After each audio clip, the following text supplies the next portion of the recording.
Europe 1 Soir, 19h-21h, Pierre de Villeneuve. Toujours avec Olivier d'Artigol et Lo Fritel qui reviendront dans quelques instants pour commenter l'actualité. Et j'accueille Manon Aubry. Bonsoir. Bonsoir. Merci d'être avec nous, eurodéputé La France Insoumise.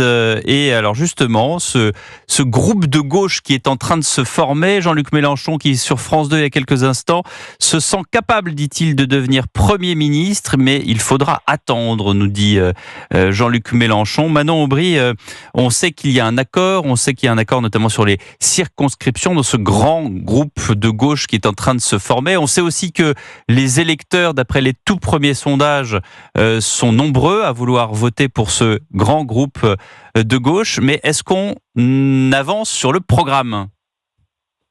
Oui, on avance sur le programme. J'espère d'ailleurs qu'il sera finalisé dans la nuit. On s'est concentré sur à la fois les priorités politiques des 100 premiers jours. Tout de suite, quand on arrivera au pouvoir, c'est l'abrogation de la réforme des retraites, c'est l'abrogation de la réforme de l'assurance chômage qui fait tant de mal aux plus précaires. C'est aussi de la protection immédiate de nos services publics. Et puis, on travaille aussi dans un deuxième temps sur l'horizon moyen terme et fin du mandat pour pouvoir apporter des réponses immédiates, sortir de la politique de raquette sociale dans laquelle s'est engagé le président de la République, sa politique aussi irresponsable en matière climatique, et donner de l'espoir au pays. Vous l'avez dit, c'est pas un hasard, je pense, si les sondages depuis l'annonce du Front populaire voient une nette augmentation et une forte attente de la part des électrices et des électeurs, parce que je crois qu'il y a des millions de gens dans le pays qui ne veulent pas de l'extrême droite au pouvoir, qui ne veulent pas d'une politique raciste, sexiste et climato-sceptique, mais qui ne voteront pas seulement contre le 30 juin et le 7 juillet prochain, qui voteront aussi pour ouvrir un chemin d'espoir, de transformation sociale, écologique et démocratique.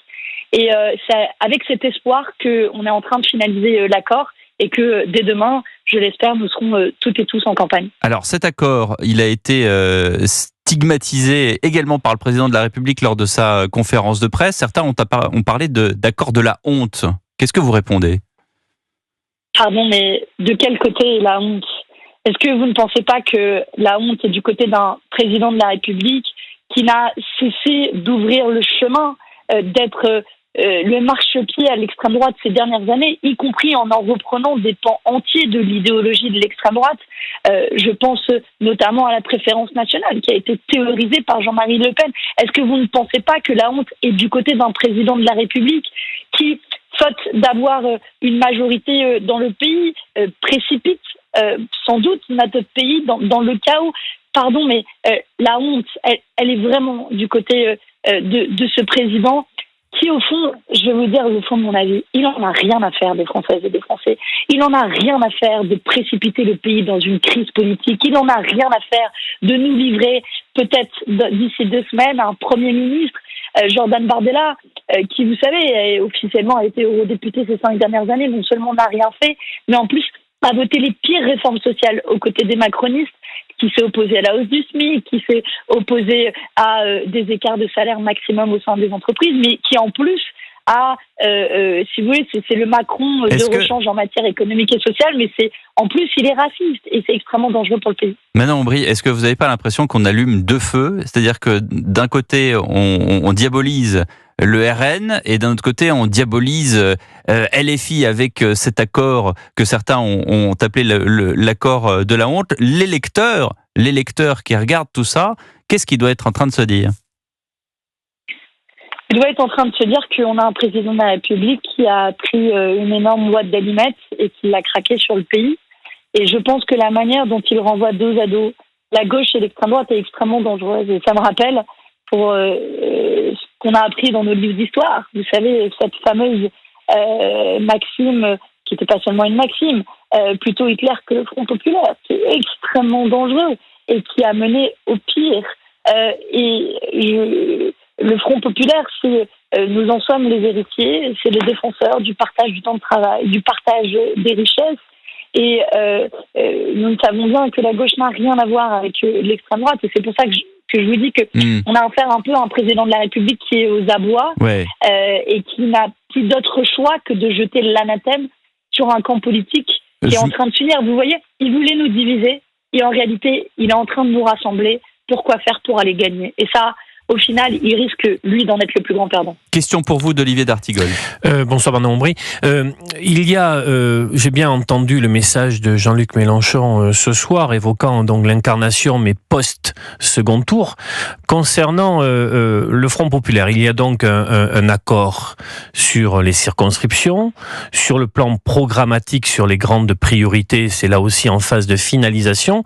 Est-ce qu'il y a une réflexion en cours sur l'incarnation du Front populaire d'ici les votes des 30 juin et 7 juillet? Écoutez, ce qu'a dit Jean-Luc Mélenchon ce soir, qui est notre position collective, pas uniquement à la France Insoumise, Olivier Faure lui-même le disait dès lundi, le premier secrétaire du Parti Socialiste, que le Premier ministre devait être issu du groupe qui serait majoritaire à l'Assemblée nationale. Donc LFI. Je ne vous parlais pas, Manon Aubry, pour Matignon, je vous parlais pour l'animation de campagne. Qui va sur les plateaux, le directeur de campagne, quoi. Qui va sur les plateaux quand Monsieur Attal et Bardella seront derrière leur pupitre?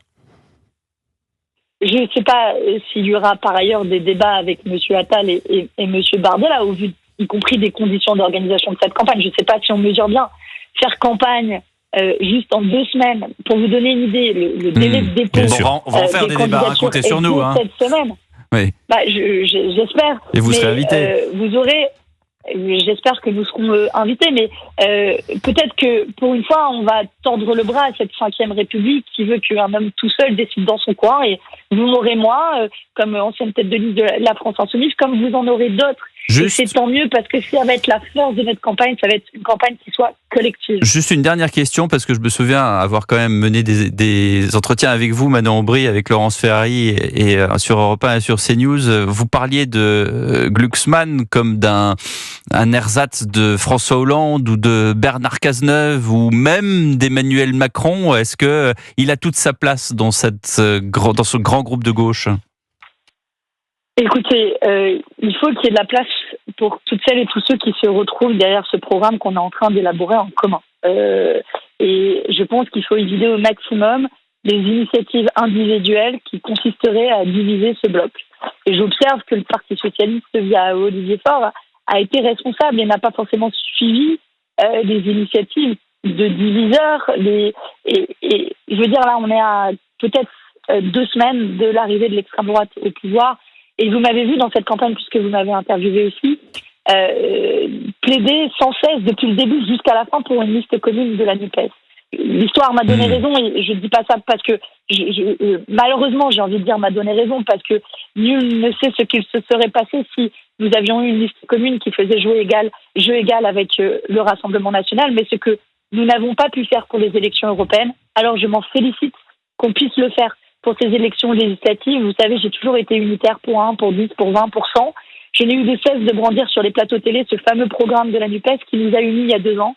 Eh bien, finalement, Macron aura peut-être réussi l'impossible, c'est de reprendre collectivement ce chemin de l'union. Et en tant que première artisane de la NUPES, j'en suis plutôt satisfaite. Pas pour moi, mais surtout pour ce qu'on va pouvoir proposer au pays. Et j'espère demain gouverner pour bloquer les prix des produits de première nécessité, pour faire la retraite à 60 ans, faire tant de choses. Ce qui était votre programme. Merci beaucoup Manon Aubry d'avoir été avec nous en direct sur Europe 1.